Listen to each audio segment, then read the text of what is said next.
con el programa. Esta semana ha estado llena de grandes novedades en la política de nuestro país. Por eso queremos saber qué opinan los expertos y políticos de los temas que han marcado la agenda en los últimos días. Vamos con nuestra nueva secuencia, ¿qué opinan?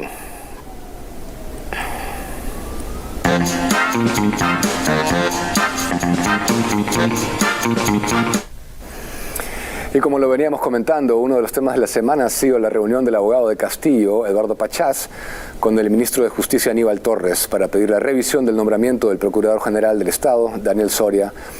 A propósito de esto, la ex procuradora anticorrupción se pronunció y aseguró que esta maniobra para finalmente destituir a Soria se estaría haciendo para obstaculizar la investigación en contra de Pedro Castillo, es decir, nada más y nada menos una treta para blindar al presidente.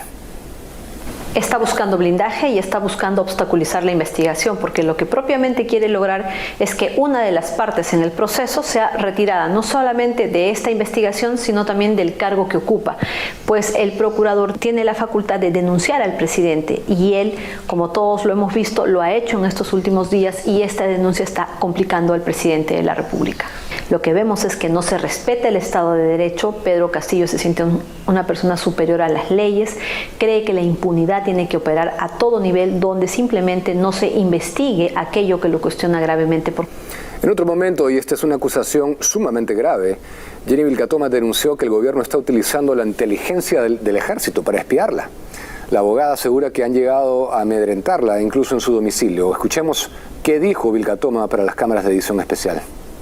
Estamos hablando de terrorismo del Estado porque se está usando el aparato de inteligencia del ejército peruano, que tiene un ámbito delimitado para poder perseguir amenazas contra el Estado. Yo no soy una amenaza para el Estado, yo no soy terrorista, yo no soy un enemigo extranjero. Sin embargo, se ha utilizado todo el aparato de inteligencia y han llegado aquí hasta mi domicilio para hacer este trabajo de espionaje. Yo he denunciado a Pedro Castillo, al jefe de inteligencia y del batallón de inteligencia del ejército peruano, ante la Comisión de Inteligencia. Ellos me han citado para este lunes a las 11:30 para poder informar y documentar cómo es que se ha utilizado a un técnico del ejército de la unidad de inteligencia para hacerme espionaje y buscar amedrentarme precisamente en estas denuncias que vengo haciendo. Ahora bien, respecto a la investigación preliminar a Pedro Castillo, la misma que Zoraida Ábalos se ha negado a realizar y ha postergado hasta el término del mandato del profesor, el experto en Derecho Penal, Carlos Caro, ha analizado esta situación y asegura que el artículo 117 de la Constitución no prohíbe la investigación al presidente de la República, por lo que el desistimiento de Ábalos implicaría una forma de impunidad. Aquí la Fiscalía está declinando, claudicando de su función de perseguir el delito. Es decir, esto implica una forma de obstrucción a la justicia, una forma de impunidad. Recordemos que la impunidad implica no sancionar con una pena leve o ponerle trabas a la investigación, como es en este caso. De acá a 5 años, cuando se quiera recoger la prueba, ya no va a haber nada. Entonces, los delitos se investigan de inmediato, fresco, como se dice, con la finalidad de obtener las pruebas. En el caso de Castillo, estamos hablando de una investigación preliminar. La Constitución no prohíbe una investigación preliminar y lo acaba de decir ayer ni más ni menos que la señora Ledesma, que ha sido presidente del Tribunal Constitucional.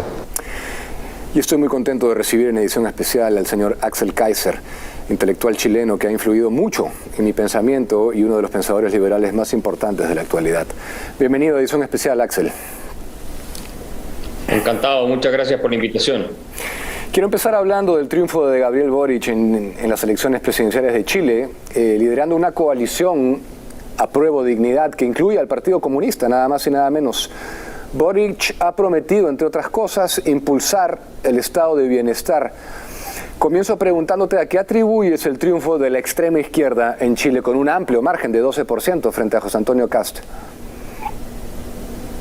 A la hegemonía cultural que ejerce la izquierda en Chile, no solamente en Chile, es decir, el control que tienen de los medios de comunicación, de las instituciones de educación superior, de las escuelas y en general de la narrativa pública, que convenció a un sector importante de los chilenos que el periodo de mayor prosperidad que hemos tenido en nuestra historia ha sido nada más que uno cargado de abusos, injusticia, desigualdad, en circunstancias que la desigualdad ha disminuido. Así que hay un diagnóstico instalado que es falso y que una gran parte de la ciudadanía lamentablemente terminó por abrazar y nos está costando la posibilidad de llegar al desarrollo y probablemente vamos a volver a ser otro país latinoamericano mediocre con los problemas que encontramos en la región históricamente. Así es. Hay una idea recurrente en tu trabajo que yo comparto, que es que los países, las personas, como bien señala la historiadora Noah Harari, vivimos de narrativas, ¿no? Aquí, desde el año 2000, en que cae el régimen de Alberto Fujimori, se empezó a construir la narrativa de la izquierda caviar, al mismo tiempo que en Chile Ricardo Lagos utilizaba el eslogan "crecer con igualdad", como tú recordarás para su campaña. ¿Cuál es la narrativa entonces que finalmente se impuso en Chile? ¿La de desigualdad y de que el modelo no ha funcionado?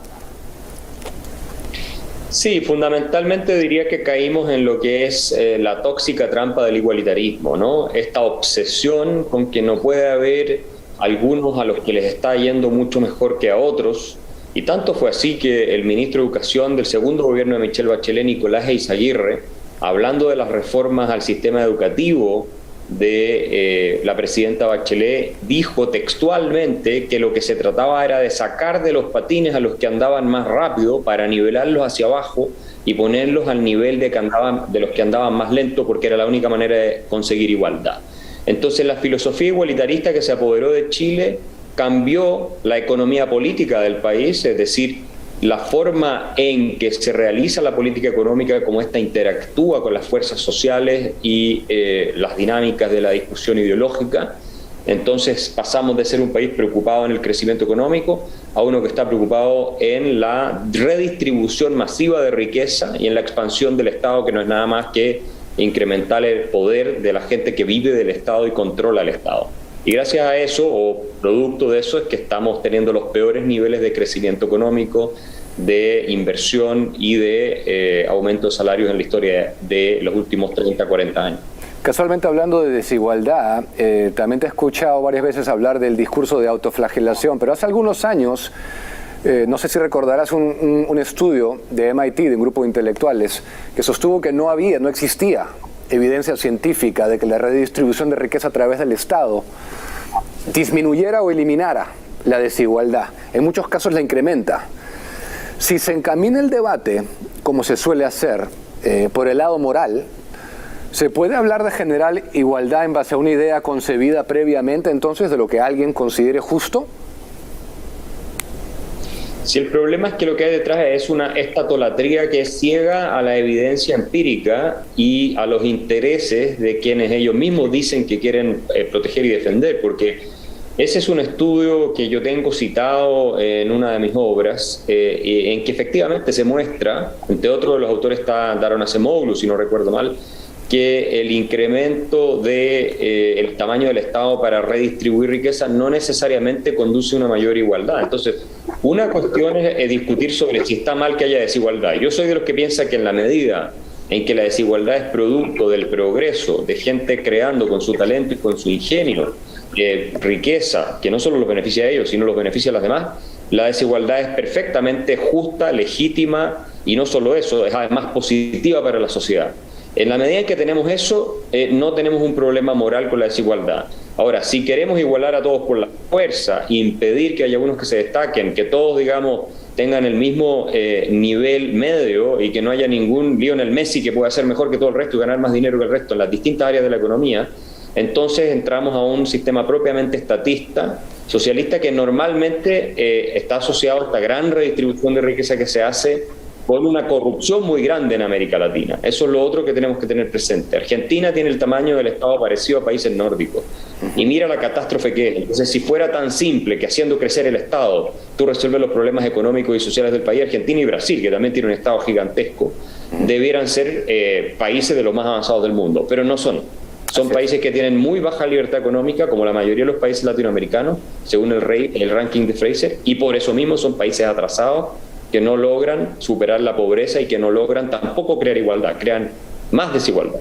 Y hablando de libertades económicas, antes de hacerte la siguiente pregunta, el modelo chileno, si me permites leer un par de cifras, que la izquierda tanto busca cambiar y va a aniquilar ahora, Es el que permitió que en 3 décadas, desde el 75, redujera la pobreza de 50% a 7%, que el PBI per cápita pasara de $5.000 a $23.000 y que la deuda pública bajara a menos de la mitad y que Chile se situara en el puesto 7 a nivel mundial en el ranking de libertades económicas.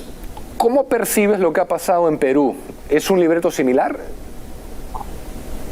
Yo creo que lo que ha pasado en Perú es algo similar.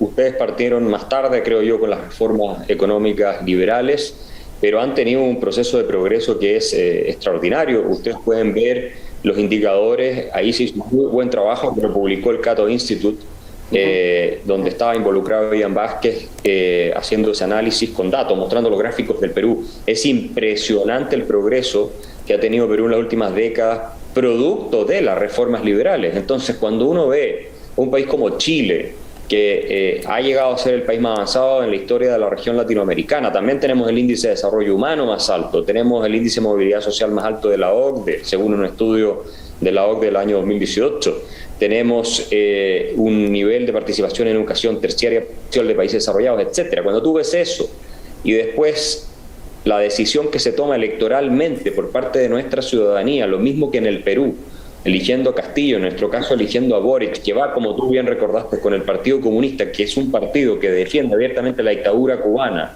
la norcoreana y la nicaragüense, entre otras.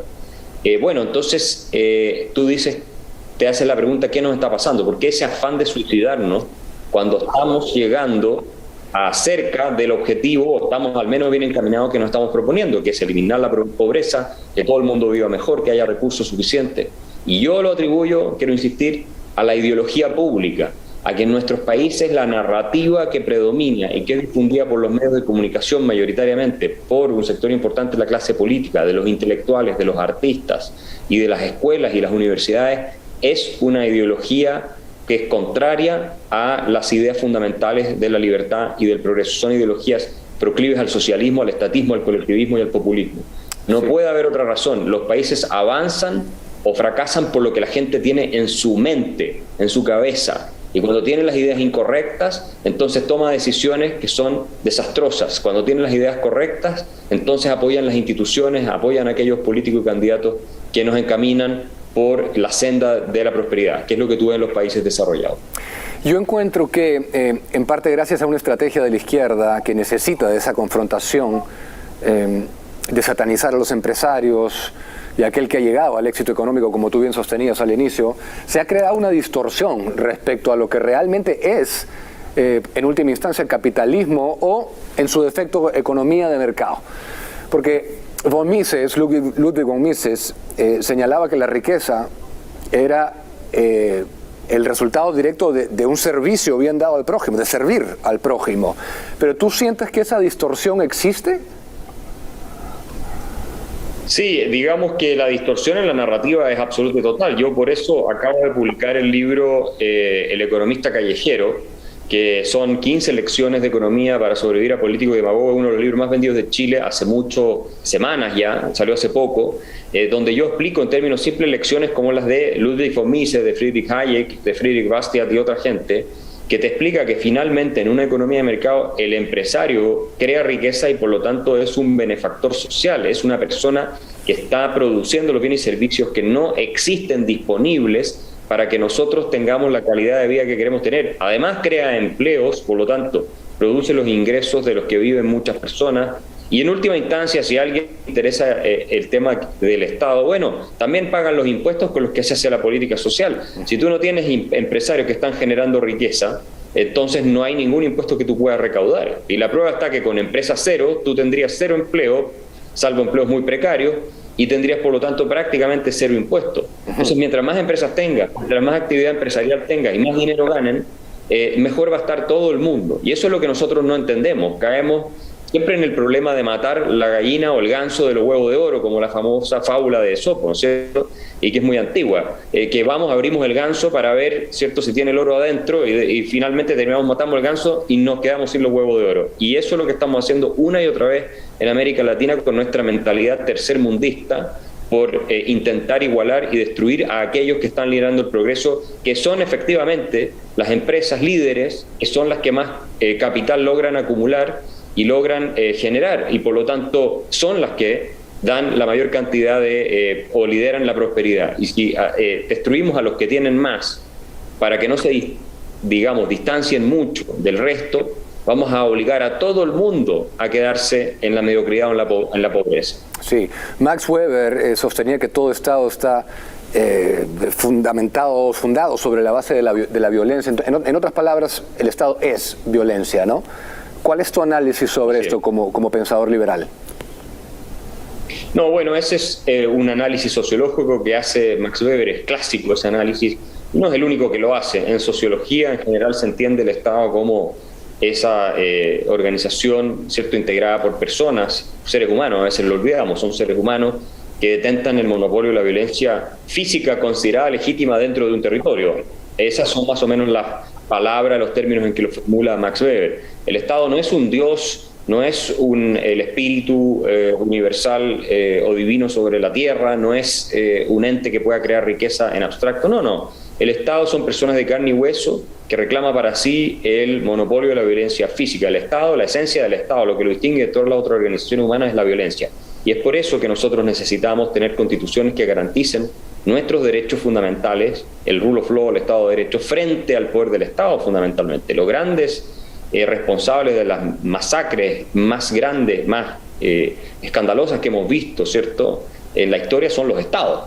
Pensemos en la Alemania nazi, el estado nazi, el estado comunista, el estado soviético, son los paradigmas de todo este poder destructivo que tienen los estados sobre la libertad de los individuos. Siempre es una amenaza para la libertad individual del Estado. Si el Estado es violencia, digamos, un Estado al que legitimamos voluntariamente, aceptamos que el Estado es violencia, entonces cuando tú ves lo que sucede en una dictadura como la venezolana, no hay posibilidad de que ese régimen caiga sin la utilización también de una violencia igual o mayor, ¿no es verdad?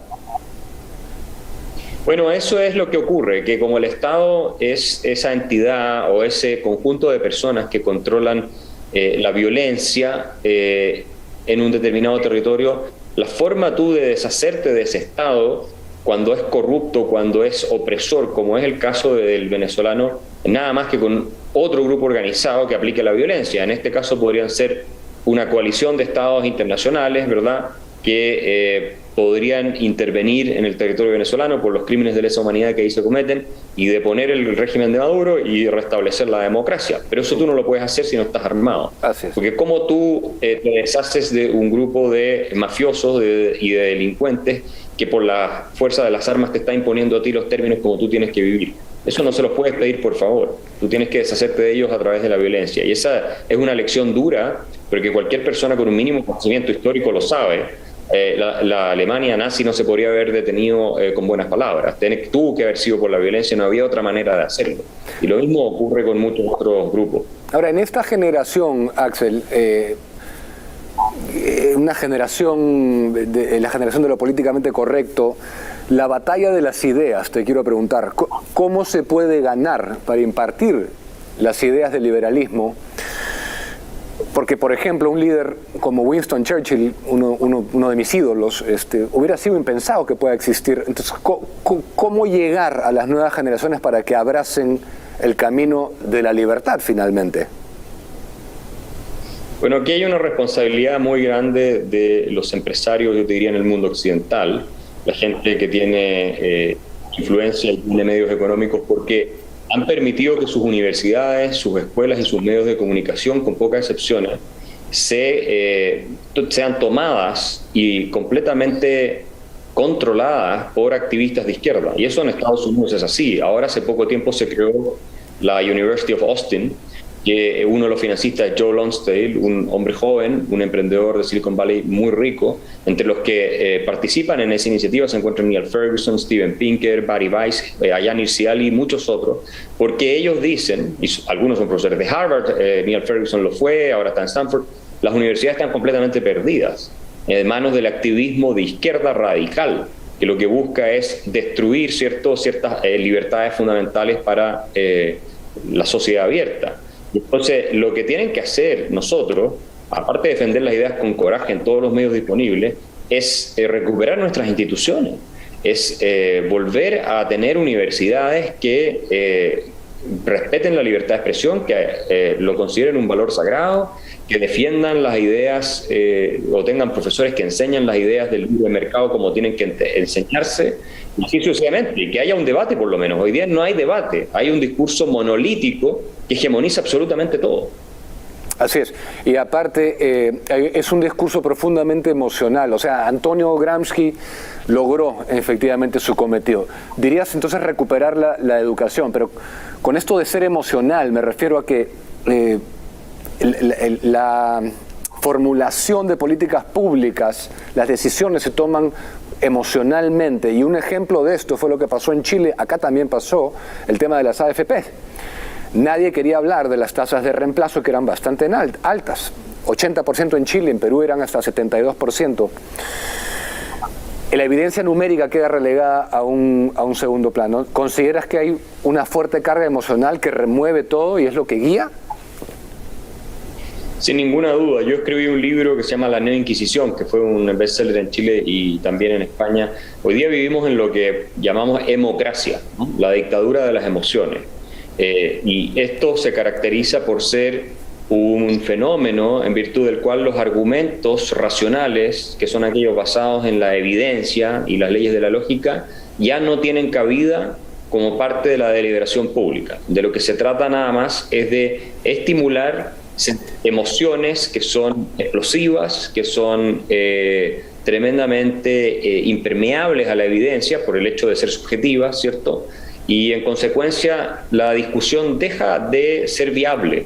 Lo que tú tienes son grupos que gritan más fuertes que otros y que imponen una narrativa sobre la base de la cultura del victimismo, donde el que se ve más víctima es el que gana, ¿cierto? Y con eso neutralizan cualquier posibilidad de apelar a la razón. Y tú sabes muy bien, como decía Daniel Kahneman, que está el sistema 1, el sistema 2 del cerebro. El sistema 2 es el sistema racional, que consume más energía, es más difícil, lo usamos menos, y el sistema 1 es el emocional, donde nos tendemos a refugiar porque es más fácil, consume menos energía, en fin. Entonces apelan a las emociones. Gente como Gabriel Boric, como Castillo, como Chávez, apelaban a eso. Y cuando nos dejamos llevar por las emociones y intentamos resolver los problemas de la vida en común, que son sumamente complejos, con eslóganes muy simples emocionales, terminamos en desastres completos. Y el caso de las AFP es un ejemplo de eso. Axel, muchísimas gracias por esta comunicación. Estamos en contacto. Muy buenas noches. Cuando quieran, muchas gracias. Bien, muchísimas gracias a ustedes por sintonizar. Los dejo en compañía de Augusto Storndijk, viene Contracorriente, luego Rafael Rey y Pepe Barba. Muy buenas noches.